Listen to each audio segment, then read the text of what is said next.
Welcome back, legends. I hope you're all fantastic. It is the end of the week, which means it is time for another installment of Friday Q&A. As always, thank you so much for this week's questions. If you got questions for next week, put them in the comment section below. If you want to support the channel by buying some music that I make with my band Ragdoll or supporting me directly on Patreon, there are links to all of that stuff in the video description. You can get some free IRs, you can join the Discord server, all that good stuff. And I have a gig to leave for in about 10 minutes, so we are going to absolutely cram as many questions in as we can right now. The obvious one is I've had about 100 questions this week about whether someone who has an XFX2 or an FM3 or an XFX3 or some other modeler should get an FM9, and will I be making specific types of FM9 content. Let me know what you would all like to know about the FM9, and I'll try to do a like Q&A style thing for the FM9, but actually do it on the unit and see if I can answer some questions. I think for people who love their FM3 but want things like dual amps, or you want to be able to run two reverbs at the same time, then you'll probably love the FM9. If you're coming from an XFX2 and you also really like the dual amp thing and you use that a lot, now is probably the time to jump on board, because it seems like that perfect form factor. And I'm not actually using the FM9 for this gig this afternoon. I'm just grabbing my FM3 because I've kind of run home from a studio session and I'm doing this, and then I'm just going to pack up the stuff that I know is set up for this specific gig that I'm doing. But Ragdoll has a residency in September for Tuesday night, which is like industry night in Perth at Convenience. So if you're in Perth, come down to Convenience on Thursday night. Tuesday night. Getting it wrong already. And I'm definitely using the FM9 for that. So it will have its kind of maiden voyage early next week, and I can report back to everybody on that. It's an amazing unit, and having everything on there in one box and not having to, set up anything else is definitely going to appeal to a lot of people. On the subject of the XFX, this one comes from Janos, and he's wondering, one, should he upgrade to an XFX3 from an FM3? Look, the XFX3 is a beast. If you can afford to do it and you think it's going to be the right form factor for you, do it. But what power amp should you pair with it? The tube power amp thing, I think, comes down to a question of character and what you're used to. If you're going to play through a guitar cab, there's a lot of great tube power amps out there which work really well with the XFX, and you just disable the the power amp modeling and the cab modeling. But when I was using a cab and the AX8, I was running through a Matrix GT800 and using one side, and Ryan was using the other side for his bass rig and driving a bass cab. So that was a really cool kind of space saver for us there. But the impedance modeling on the 3, I think, is really, really, really good. And if you get the right impedance curve matched up with your cabinet, it's going to go a long way to getting you that kind of thump that you get out of a tube head. But having said that, I think, as with all these things, you actually have to try them in a room and see if it's something that you personally prefer. So please keep me posted with what you do with that particular situation, whether you go tube or solid state, whether you stick with the FM3.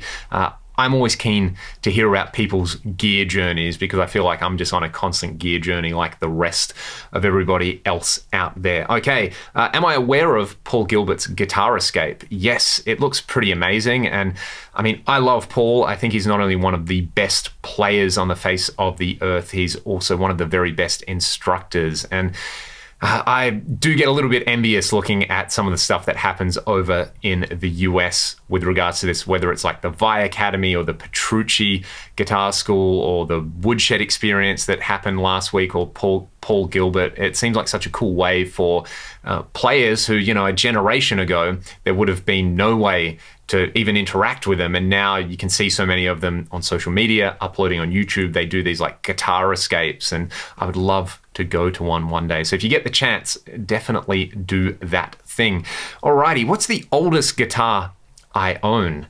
And I had to think about this for a second. I immediately went, it's going to be my 77 Strat, but I do have an SG from the early 70s that is in the middle of a restoration by Tim over at MT Guitars. So hopefully at some point we'll get that finished up and I can show you this kind of new old guitar, or is it an old new guitar? I don't know, but I think I dated it to like 72 or 73.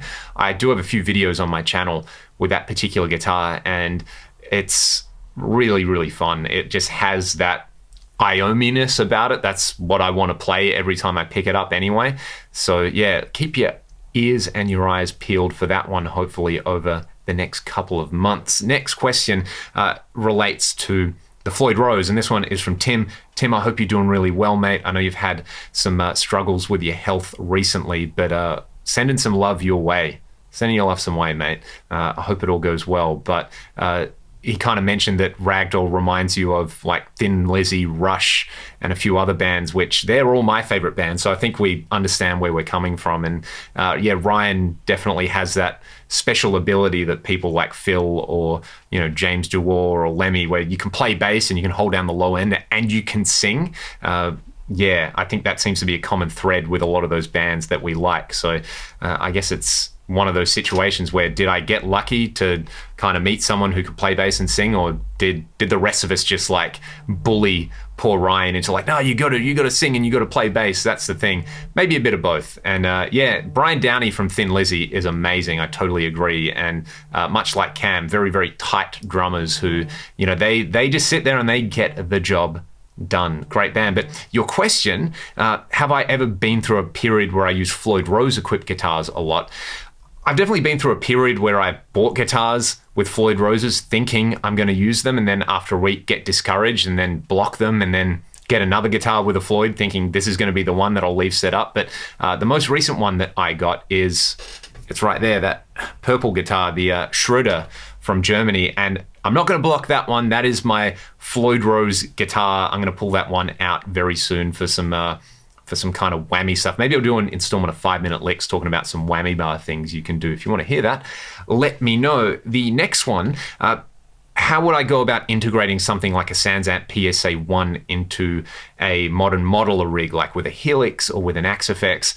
I think the thing to do would be, if you're going to put it in an effects loop, before you just fire it up with the loop, plug straight into it. You've probably been through this process, but I would like get the thing set up with my guitar plugged straight into it and then into an effects loop. But then I would plug my guitar into the modeler, take a send into it, and get the gain staging right. I think if there's anything that can go wrong, that's probably going to be the gain staging or things like the impedance. I think the Helix, which the person who asked this question was talking about, they're using it in their rig. Fairly sure that has the variable input impedance stuff on there, so it might be worth playing around with that as well. Okay, this is a big question, kind of a hypothetical for me because I'm not really the person to ask because I rarely sell guitars, but if you've got a guitar that you absolutely love, it's great quality, it sounds good, it's set up well, it has some kind of sentimental value, but you just never play it because you don't like the neck or you don't like some aspect of it, should you move it on? I would say this, don't move it on for the sake of moving it on. Maybe you can tell yourself, hey, I can just put a different gauge of strings on this, or I can set it up for a different style of playing. And, you know, rather than sell it and go through the trauma of that and then outlaying, you know, hundreds of dollars more to get another guitar, maybe you can spend like $50 on your guitar and get it just to be slightly different and to have a slightly different character, and maybe make yourself play it. I think a lot of the time it's not a case of not having the time to do something, it's a case of making the time to do something. So yeah, but I mean, are you going to take advice from somebody who literally hoards guitars in their music room? So yeah, I don't know if I'm the best person to take advice from there. Maybe I should just say, yeah, do it, get something you like. So maybe we can throw this one out to everybody in the comments. Like, what would you do? Would you keep it just for sentimental value? Would you sell it straight away, or would it be contingent on some other factors? Let me know in the comments. Very, very keen. Or jump on Discord and ask some of the people there. We have an anti-gas thread on there, which is fairly active with a bunch of responsible adults giving some pretty good advice. So I am a fan of that.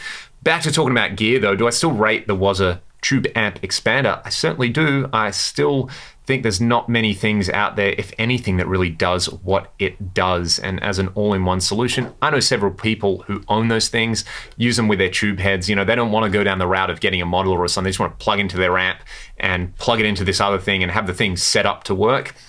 Perfect solution in that case. And like I said, I think when I reviewed it, it's just such a kind of solid unit. It's a really cool piece of hardware as well, which is definitely appealing. All right. We're almost at the end for these. I think the Headrush MX5 was mentioned.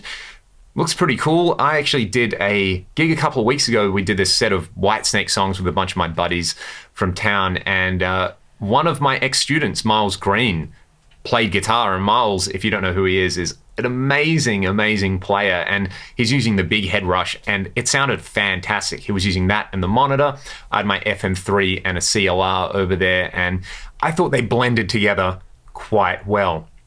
So I think the MX5 is going to sound exactly the same, and it looks like a really nice small form factor. It might be a really appealing thing to people who are, who have another modeler, who want a backup that's nice and compact, that's kind of, maybe you don't need to keep it maintained because it's got the touchscreen and you can just kind of go from there. So yeah, but yeah, if you want to see any Headrush content, go and check out Miles Green on YouTube, because he's got some great videos, pulling some great tones. Yeah, amazing stuff.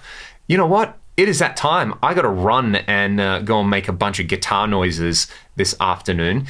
If you have any questions you would like me to answer in next week's video, please put them in the video description. No, don't put them in the video description. I put stuff in the video description. That's my job. There's a bunch of stuff in there, like I said at the start, to support the channel. Get yourself some free stuff. If you want me to answer a question, put it in the comment section below.